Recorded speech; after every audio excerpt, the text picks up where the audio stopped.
Evet. Evet, memnun oldum. Kaç böyle? Sayın Yardımcımız var. 3 tane müdür yardımcımız var. Ben bölgede. Evet. Geçtiğimiz sene hiç kar yağmamış. Türkiye'nin hiçbir yerine yağmadı. Neredeyse hiç yağmamış. Ama kar yılı var yılı derler bizim orada memlekette.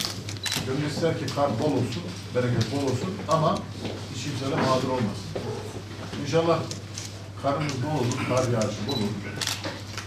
Biz de kimseyi kimseye mağduriyet yaşatmadan bu işleri belki atlatırız.